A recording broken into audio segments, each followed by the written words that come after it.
Welcome. So in this video, I'm gonna teach you or show you how you can see who stalked or viewed your profile on Snapchat.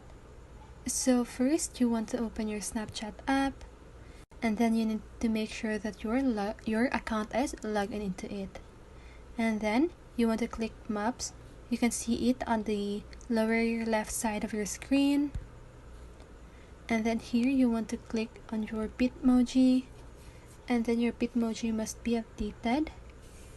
And then after that, once you click on your Bitmoji on the maps, you should see who viewed your profile.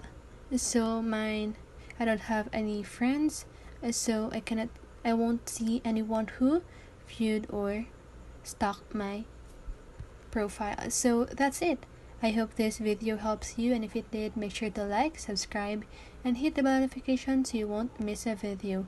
See you on the next one, and have a great day.